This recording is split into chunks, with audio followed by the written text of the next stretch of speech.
নমস্কার। ঠাকুরমা স্বামীজি গুরুদেবের শ্রীচরণে প্রণাম জানাই।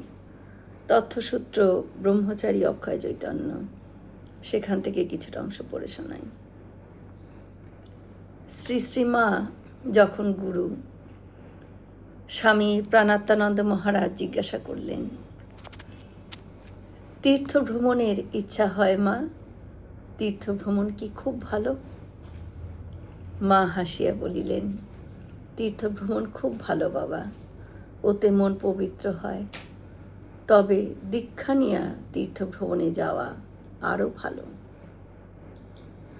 সুরেন্দ্র মুখোপাধ্যায়কে মা জিজ্ঞাসা করেছিলেন, তোমাকে ব্রাহ্মণ সন্তান বোধ হচ্ছে, কোন মূর্তি তোমার ভালো লাগে বাবা?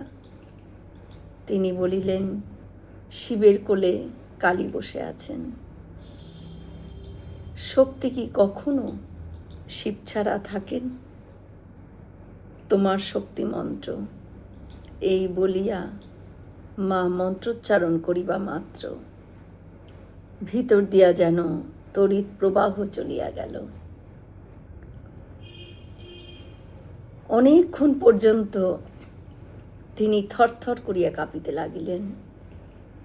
একটা আনন্দ আর নেশার ঘোর তাহাকে আচ্ছন্ন করিয়া রাখিয়াছিল।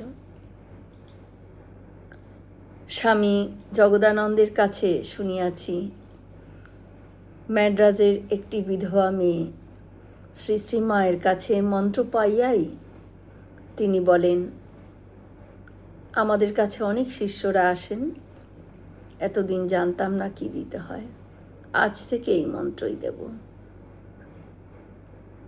মা সঙ্গে সঙ্গেই বলেন, না না মা, নিজেরটি দিওনি, আমি তোমাকে আরও একটি শিখিয়ে দেব। স্বামী কমলেশ্বরানন্দ মহারাজ ঠাকুরকে পতি জ্ঞান করিয়া মধুরভাবে ভজনা করতেন। সেই কথা মাকে নিবেদন করিলে মা উত্তর দেন, বেশ তো বাবা, তাতে কোনো দোষ নাই। ঠাকুরের সবভাবে ছিল, যে যেভাবে ডাকে। গোপাল কিঙ্কর সেনকে মন্ত্র দিয়া মা বলিলেন, এতদিন মানুষ ছিলি, এখন বাবা মান আর হুঁশ হলি। তুই তাকে ডাকিস, বেশি জপ কর বা না কর। স্বামী তন্ময়ানন্দ মাকে জিজ্ঞাসা করিলেন, মন্ত্র না আনিলে কি পূজা করা চলে মা? মা উত্তর দিলেন, সবই চলে, তবে মন্ত্র নিয়ে পুজো করাটাই ভালো। এ তো ছেলে খেলা নয়। জয় মা শারদা। আমরা সকলে মিলে একসাথে বলি, জয় মহামায় কি জয়, জয় ভগবান শ্রী শ্রী রামকৃষ্ণ দেব কি জয়, জয় স্বামীজি মহারাজজি কি জয়। হয়তো অনেক ভুল ত্রুটি করলাম, ঠাকুর যেন আমায় ক্ষমা করে দেন।